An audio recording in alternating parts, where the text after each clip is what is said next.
Hi, we're going to talk about Cisco's security portfolio. We're going to cover at a very high level what our security products are, what they do, and how they interact with one another. When organizations think of security, the first thing they usually think of is a firewall. Our firewall options are the ASA 5500 series, Firepower series, 2100s, 4100s, and so on, and the Meraki MX series of appliances. Each of these could be a fit for an organization, just depending on what their needs are. Each of these can also run some advanced security software, things like an IPS, or intrusion prevention system. An IPS will look for things on the firewall that look suspicious, like a bad actor that is scanning for open ports on the firewall, looking for a way into the organization, and block that from happening. We can also run a URL or content filter on the firewall where, based on the URL address, a website is categorized into a specific category, and policies can be created to permit or deny access to those categories. You can also do it with an individual website if you want to block some specific website. But if we want to block things like gambling or pornography or any of the common categories, URL filter can do that very effectively. We can also run advanced malware protection, or AMP, on the firewall. AMP will look at the files that are actually coming in and determine whether they're known to be good or bad. Known good files are, of course, allowed in. Known bad files are, of course, dropped. But the unknown files are also allowed in, so as not to interfere with daily business. But copies of those files are sent up to a sandbox area called the ThreatGrid Cloud. There are a bunch of virtual machines in this sandbox area. Those files are opened or executed and determined by running them whether they're malicious or not. That file disposition of good or bad is then returned to the device that's running AMP. And that file, if it's bad, is blocked from that point forward, and an alert is generated to let the administrator know where that file was delivered and where that might be in their environment so that it can be immediately cleaned off and remediated. We can also do content filtering through a WSA, or web security appliance. Works a little bit differently, looks at the content a little bit differently, but really accomplishes something very similar. The reason you might want to do it with a WSA instead of on the firewall is if it's a larger organization with a lot more web traffic, they don't want to overburden their firewall. But in addition, it provides an extra layer of security by being a proxy server. So rather than having one continuous session to maybe a malicious host out on the internet to make a web request, the client makes their web request, it goes up to the WSA, the session terminates, the WSA generates a new session, makes the request on behalf of the endpoint, gets the response back, and then forwards that response to the endpoint. So being that middle person, that proxy server, allows for an added layer of protection that more sophisticated customers might be looking for. We can also run an email security appliance, which will take email that's destined for this company, and instead of sending it directly to the email server, it gets sent to the email security appliance first, where any spam or undesirable messages, anything with links back to malicious websites gets all stripped off. And then what's left over, the good stuff, is delivered to the email server for processing, which lightens the burden on the email server pretty significantly. The email security can also be provided in the cloud. So we could have cloud email security instead of having an on-prem email security appliance. But each of these can also run AMP on them through, again, the appropriate software license. So the exact same thing that can be done on the firewall running AMP can be done on the WSA, ESA, Cloud Email Security. So the files that are coming in from the internet through the WSA, again, unknown files will be set up to the ThreatGrid Cloud. Unknown email attachments will be sent up to the ThreatGrid Cloud. They'll be evaluated in the same way.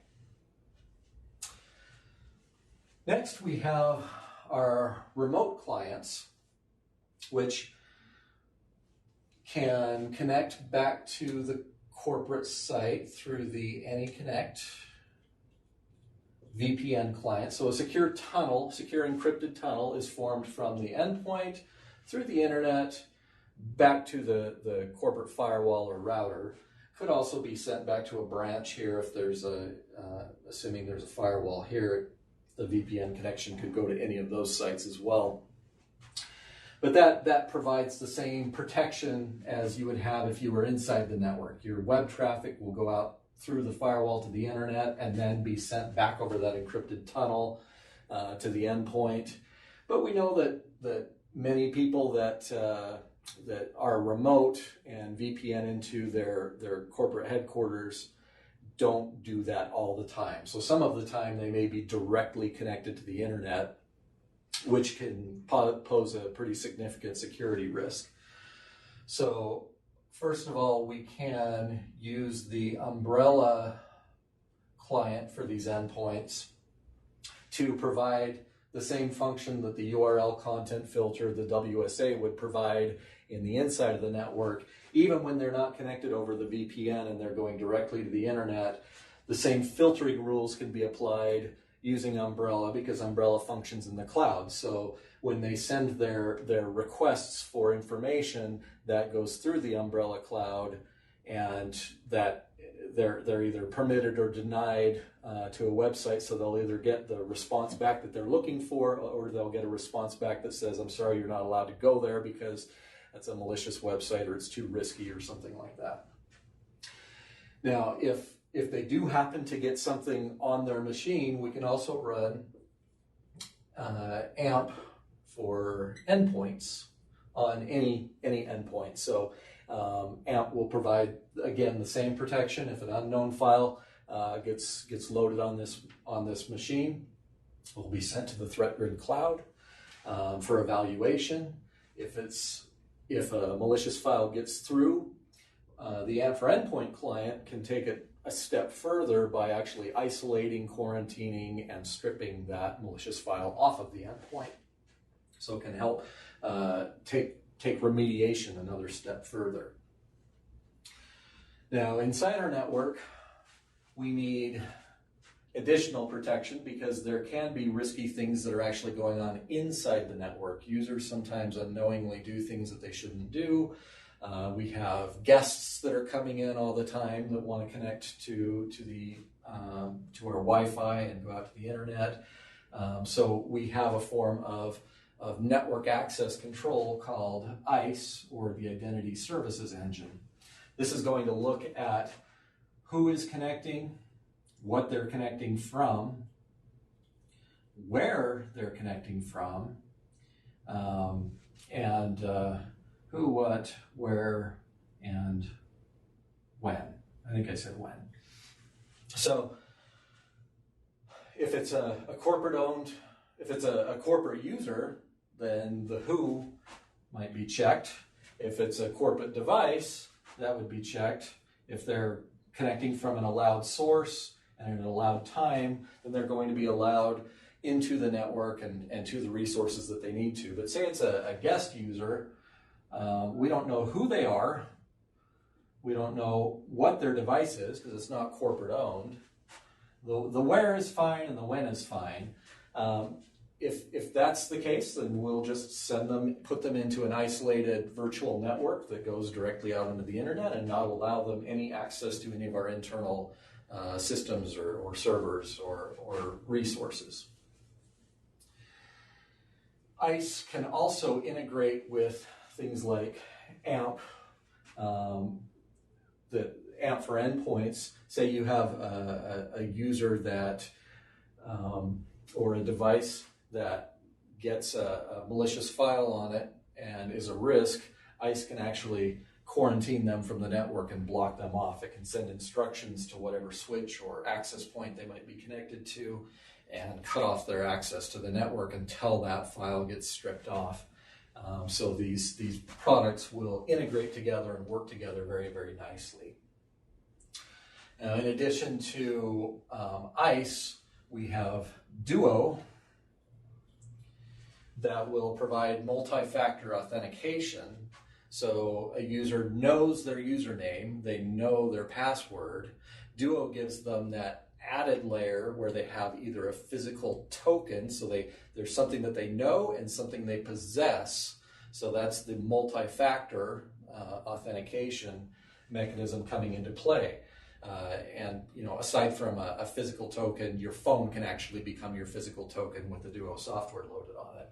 And here at Cisco, we use it. It's very simple, very easy to use.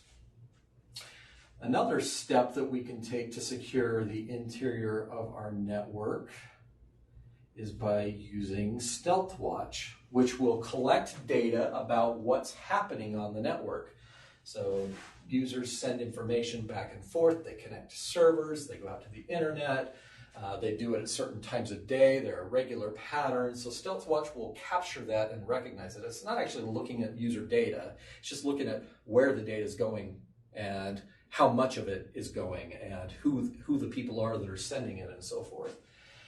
So once it's taken that baseline of normal information, when something happens that's outside the norm, like a user connects at 3 a.m. and sends a terabyte of data to Russia, we can flag that and say, hey, that looks abnormal. Either that user is acting badly and that problem needs to be addressed, or maybe we've been hacked or something like that. So that gives the administrator the information that they need to go and stop those problems.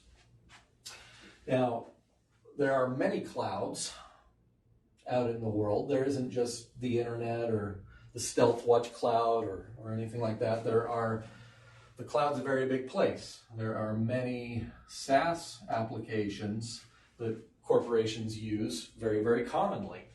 So what happens in those situations where users are storing data in public clouds like Dropbox or Box or Office 365 or Salesforce or whatever the case may be? They're connecting directly to these applications a lot of times, even from remote locations, not going through any firewall, not having any kind of additional security protections, and they're sending data from wherever they are to these SaaS applications. We have controls that we need to put in place on what kind of data gets sent there and what's done with the data while it's there.